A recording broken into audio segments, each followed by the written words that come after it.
Hello everyone. I'm responsible I'm responsible for phase one.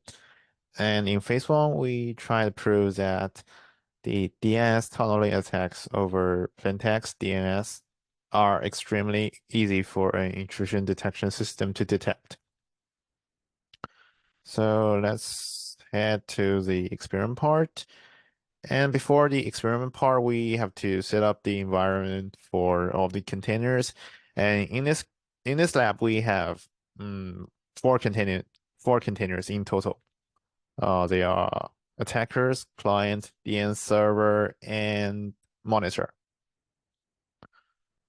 And I have set them all up here. And after this, we'll try to check the network connectivity between each machine ping by running the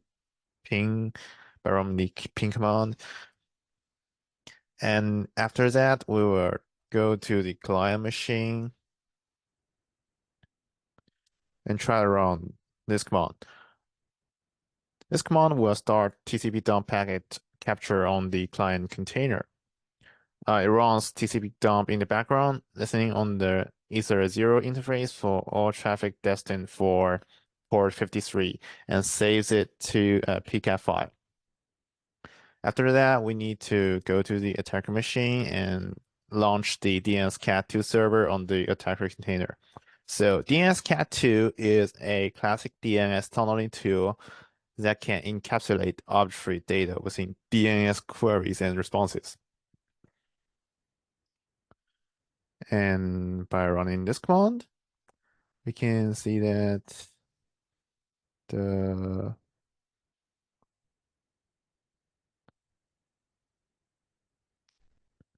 we can see that it's running. The server is now listening on the 53. And after this, we head back to the client and run the DNSCAT2 client.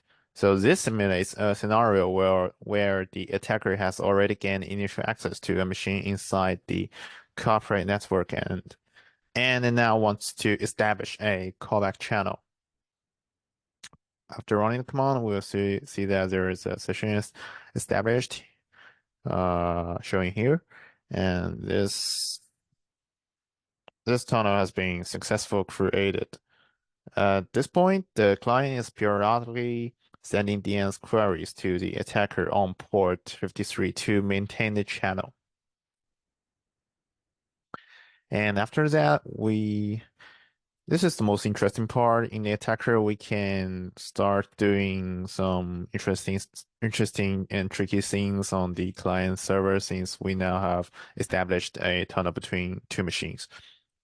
So first, we will try to create two window and create a remote shell. And now let's first check who we are for the moment. So this one returns root. This confirms that we are now executing commands as root on the remote machine. And after this, I will show a few commands that will print the passwords and list the files in the remote machine. First is the cat.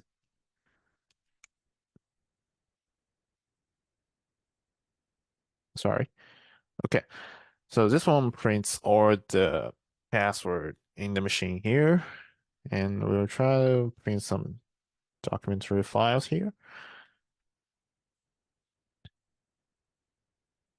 Okay. They have been successfully launched.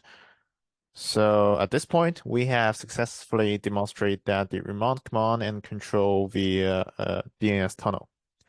And after this, we will launch the monitor container and try to run the circuit inside it to analyze the PCAP file and generate circular alerts.